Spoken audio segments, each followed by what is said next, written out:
तो बच्चों यहाँ पे देखिएगा, जो स्टार्ट कर रहे हैं कि हमने पिछले लेक्चर में पढ़ा था कि मिडवेल हिस्ट्री के बारे में, कि मिडवेल हिस्ट्री की शुरुआत कब हुई और कैसे हुई। तो यहाँ पे शुरुआत तो हो गई थी और कोई किसने किसने शासन किया, क्योंकि हम लोग दिल्ली सल्तनत की बात करते हैं। दिल्ली सल्तनत को भी 5 भागों में बांटा गया है, क्योंकि पहला जो वंश था वो मामलुक वंश था। दूसरा वंश कौन था? तो दूसरा आपने देखा होगा कि भाई खिलजी वंश था। तीसरा हमारे पास तुगलक वंश था और चौथा हमारे पास सैयद वंश था और पांचवा हमारे पास लोदी वंश था। लोदी वंश ही कहीं ना कहीं सबसे पहला अफगानी वंश स्टार्ट हुआ था, अफगानी शासन की स्टार्ट हुई थी। तो यहाँ पर अगर हम देखें तो भारत में जो मुस्लिमों का उद्गम हुआ था उसका मेन रीजन क्या था? तो उसका मेन रीजन था कि उन 1192 ईस्वी में तराइन का जो द्वितीय युद्ध हुआ, जिसमें कहीं ना कहीं अगर हम देखें तो जयचंद ने साथ नहीं दिया था। किसने साथ नहीं दिया था? जयचंद ने साथ नहीं दिया। रीजन संयोगिता। रीजन कौन था? संयोगिता का नाम आप सभी लोगों ने सुना होगा, उसके ऊपर मूवी भी देखी होगी। तो कहीं ना कहीं जयचंद ने उसका जब साथ नहीं दिया तो पृथ्वीराज चौहान और मोहम्मद गोरी का जो द्वितीय तराइन का युद्ध हुआ, जिसमें मोहम्मद गोरी विजयी हुआ और यहीं पे पृथ्वीराज चौहान की हार हुई। कहीं ना कहीं मुस्लिम साम्राज्य की स्टार्टिंग यहीं से मानी जाती है। अब अगर बच्चों यहाँ पर ध्यान दीजिएगा कि भारत में मुस्लिम शासकों का साम्राज्य कब फैला, तो जब 1194 में जयचंद को पता चल गया कि मोहम्मद गोरी यहीं पे टिक रहा है और किसी तरह से शासन को नहीं छोड़ रहा है, तो फाइनल एक चंदावर का युद्ध हुआ, जिसमें कहीं ना कहीं जयचंद मारा गया। जिसमें कौन मारा गया? जयचंद मारा गया और मोहम्मद गोरी का एक शासन स्टार्ट हुआ। पर मोहम्मद गोरी ने अपने एक असिस्टेंट को, जिसका नाम था कुतुबुद्दीन ऐबक, जिसने कहीं ना कहीं मोहम्मद गोरी की जान बचाई थी, उसको ही कहीं ना कहीं एक शासन स्टार्ट करने की जिम्मेदारी दी, जहां से कुतुबी वंश स्टार्ट होता है और उसका मेन संस्थापक कुतुबुद्दीन ऐबक बनता है। तो मुस्लिम का साम्राज्य कब फैला? जो चंदावर का युद्ध था। अब आता है मुस्लिम प्रभुत्व की वास्तविक शुरुआत कब हुई थी? तो वो इल्तुतमिश के समय में हुई। जब कुतुबुद्दीन ऐबक की डेथ के बाद इल्तुतमिश बैठा, तो उसी समय से कहीं ना कहीं एक मुस्लिम प्रभुत्व की स्थापना हुई, स्टार्टिंग हुई। अब बात करते हैं दिल्ली सल्तनत में सबसे कम समय तक शासन करने वाला वंश। तो सबसे कम समय तक शासन करने वाला वंश था खिलजी वंश, क्योंकि खिलजी वंश का जो शासन काल था मात्र 30 साल का था। कितने साल का था? मात्र 30 साल का था। ठीक है। और दिल्ली सल्तनत में सर्वाधिक समय तक शासन करने वाला वंश वो कौन था? तुगलक वंश था, जिसमें गयासुद्दीन तुगलक एक संस्थापक था। 1320 से लेकर 1414 तक कहीं ना कहीं 94 वर्ष तक शासन किया। कितने साल तक शासन किया? 94 वर्ष तक शासन किया। और इनका शासनकाल कितना था? तो इनका शासनकाल 30 साल था। ठीक है, तो ये चीज़ आप समझ गए होंगे। अब बात करते हैं कि जैसे गुलाम वंश की बात कर रहे हैं, तो गुलाम वंश क्यों बोल रहे हैं? मामलुक वंश, इसे मामलुक वंश भी बोलते हैं। क्या बोलते हैं? मामलुक वंश। अब मामलुक वंश क्यों बोल रहे हैं? ठीक है, क्योंकि सभी गुलाम थे, कहीं ना कहीं बगदाद से या कहीं से पकड़ के लाए गए थे, जिनकी वजह से कहीं ना कहीं गुलाम वंश की शुरुआत बोली जाती है। या तो हम इसे गुलाम वंश भी बोल सकते हैं या इसे हम कुतुबी वंश बोलते हैं। तो इसका मेन संस्थापक कौन था? तो इसका मेन संस्थापक था कुतुबुद्दीन ऐबक।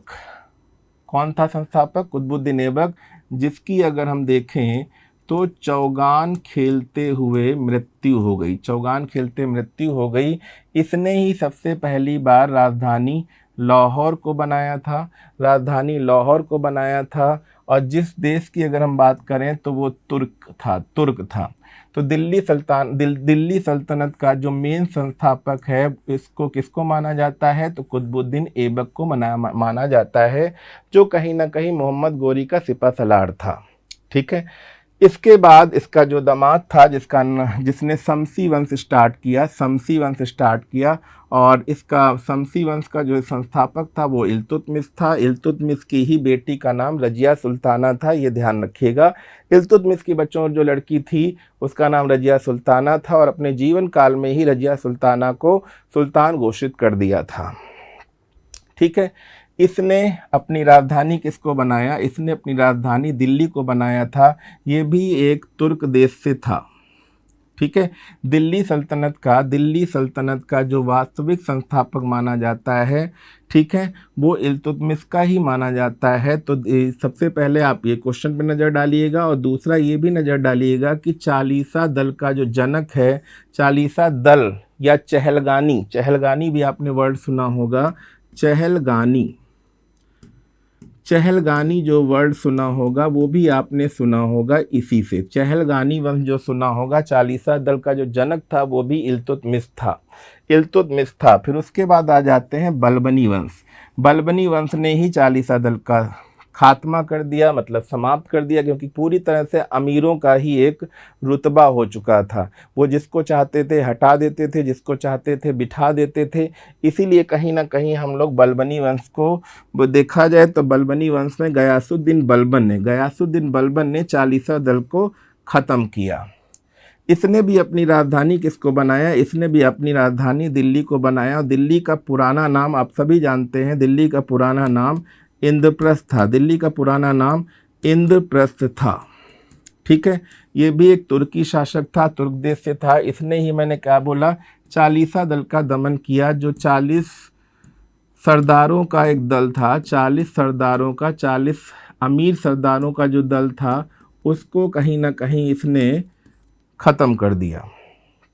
ठीक है, और सिजदा और पाबोस जैसी चीज़ों को स्टार्ट किया। फिर आ जाते हैं, ये तो आपका पहला वंश स्टार्ट ही हो गया। दूसरा यहाँ पे देखते हैं खिलजी वंश। खिलजी वंश में अगर हम देखते हैं तो जलालुद्दीन खिलजी जो मेन संस्थापक था, और इसी का मेन भतीजा अगर देखा जाए तो अलाउद्दीन खिलजी था। ठीक है, तो जलालुद्दीन खिलजी, इसकी भी राजधानी कौन थी, इसने भी राजधानी दिल्ली को ही बनाया था। ये भी एक तुर्क सरदार था, और सबसे कम शासनकाल वाला वंश था, क्योंकि इसका शासनकाल केवल 30 साल तक चला। इसका शासनकाल कितने साल तक चला बच्चों, तो 30 साल तक चला। कितने साल तक चला, 30 साल तक चला। इसके बाद हम लोग बात करते हैं तुगलक वंश, जो सबसे ज़्यादा चलने वाला शासन था। इसका संस्थापक कौन था, तो इसका बेटा का संस्थापक था गयासुद्दीन तुगलक। ठीक है, जिसको गाजी मलिक भी बोलते थे। और इसने भी अपनी राजधानी किसको बनाया बेटा, तो इसको अपनी राजधानी दिल्ली बनाया। ये भी एक तुर्क सरदार था। सबसे अधिक शासन करने वाला वंश कौन था, तो तुगलक वंश था। इसने टोटल 94 मतलब 94 वर्ष तक शासन किया। कितने वर्ष तक शासन किया, तो 94 वर्ष तक शासन किया। फिर उसके बाद आता है बेटा सैयद वंश की अगर हम लोग बात करें, सैयद वंश, तो इसका संस्थापक कौन था बच्चों, खिज्र खां सैयद इसका शासक था। इसकी भी राजधानी क्या थी, दिल्ली थी। ये भी एक तुर्क सरदार था। ठीक है, उसके बाद आता है लोदी वंश पहला अफगानी शासन था, और इसका मेन संस्थापक कौन था बच्चों, बहलोल लोदी था। इसकी भी राजधानी दिल्ली थी, और यह पहला अफगान शासक था। पहला कौन था, अफगान शासक था। और ये भारत का प्रथम अफगानी वंश था। इसको ध्यान से पढ़िएगा। ठीक है, अब नेक्स्ट आते हैं दिल्ली सल्तनत के संस्थापक। अब महत्वपूर्ण तथ्य जो बहुत ही ऑप्शनल में आते हैं, मैं केवल ऑप्शनल ही पढ़ाऊंगा। तो दिल्ली सल्तनत के जो संस्थापक थे, बेटा जो संस्थापक थे वो कौन थे, तो वो बेटा कुतुबुद्दीन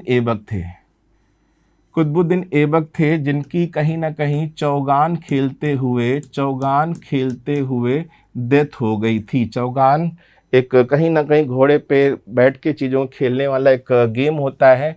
दिल्ली सल्तनत का जो वास्तविक संस्थापक था वो बेटा कौन था, वो इल्तुतमिश था।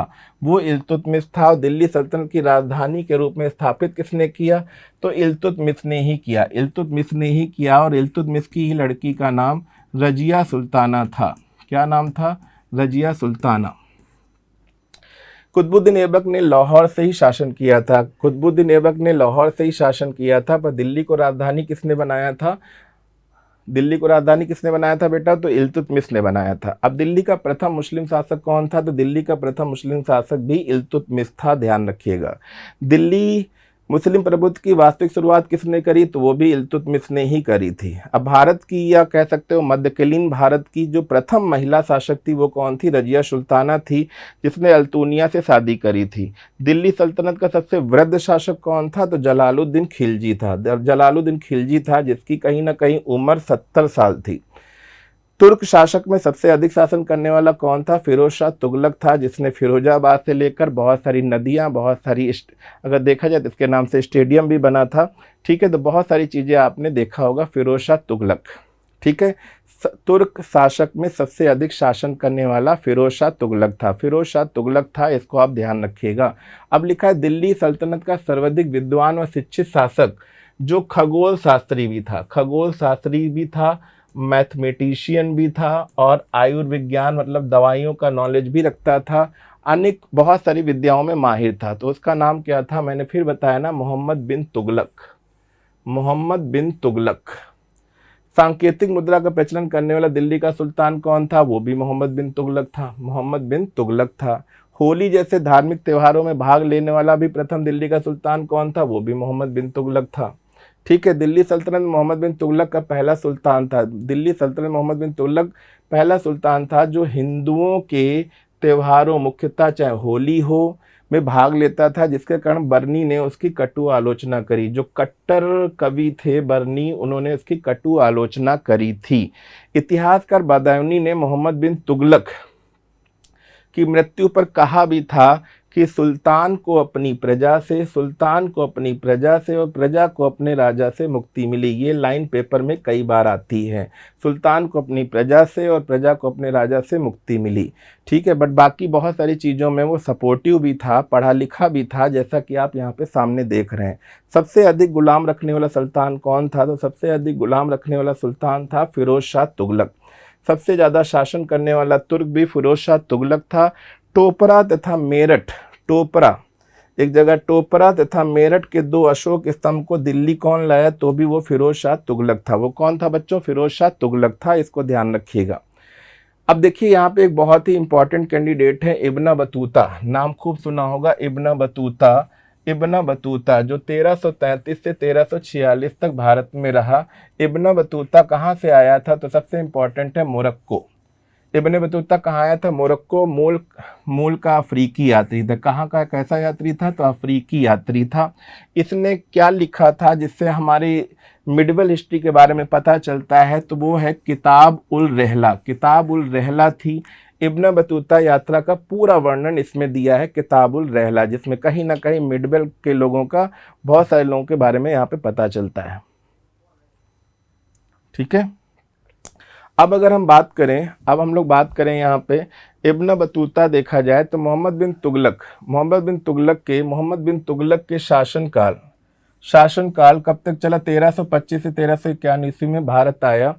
ठीक है, ईस्वी में भारत आया, और मोहम्मद बिन तुगलक ने इब्न बतूता को दिल्ली का काजी भी नियुक्त किया था। मोहम्मद बिन तुगलक को काजी भी नियुक्त किया था। मोहम्मद बिन तुगलक को इब्न बतूता ने को दिल्ली का काजी भी नियुक्त किया था, ये ध्यान रखिएगा। 1342 ईस्वी में सुल्तान का दूत बनकर चीन भेजा, सुल्तान का दूत बनाकर चीन भी भेजा था।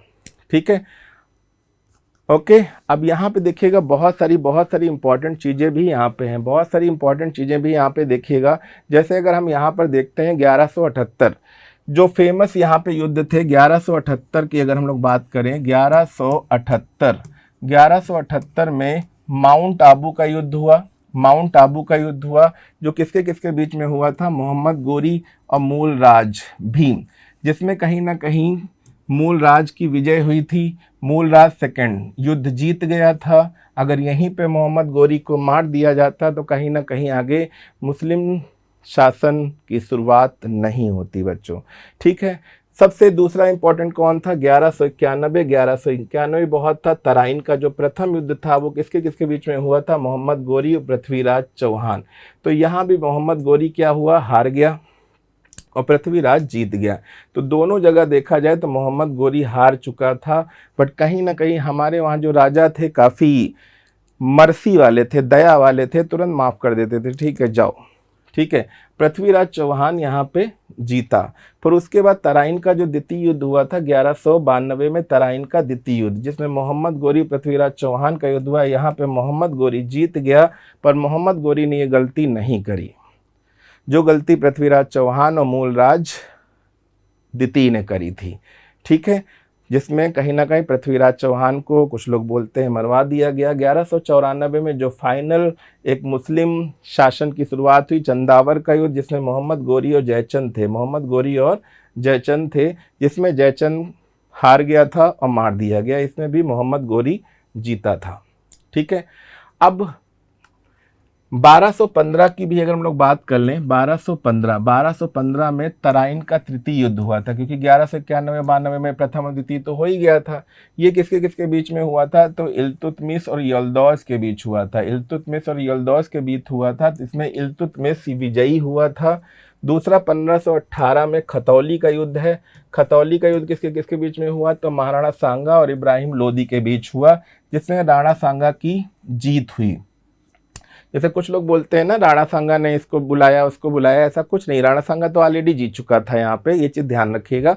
1526 में पानीपत का युद्ध हुआ। पानीपत का ये युद्ध निर्णायक हुआ, जिससे कहीं ना कहीं मुगल डायनेस्टी का उदय हुआ, जो बाबर और इब्राहिम लोदी के बीच में हुआ, जिसमें बाबर की विजय हुई और इब्राहिम लोदी हार गया। दिल्ली सल्तनत का अंत अगर देखा जाए यहीं पे हो गया, लोदी वंश का समापन हो गया और यहीं से मुगल वंश की स्थापना स्टार्ट हो गई। यहीं से बेटा मुगल वंश की स्थापना स्टार्ट हो गई।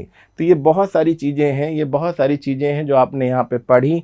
नेक्स्ट लेक्चर में हम लोग पढ़ेंगे मंगोलों का आक्रमण, जो दुनिया का सबसे क्रूर और बेरहम शासक था, चंगेज खां। फिर भी भारत को नहीं जीत पाया, केवल यहाँ पे लूटपाट जारी रखी, क्योंकि बहुत सारे शासक थे जिन्होंने इनको रोका। तो कैसे रोका, इसके बारे में जानकारी के लिए नेक्स्ट लेक्चर में हम लोग जरूर मिलेंगे। तब तक के लिए धन्यवाद।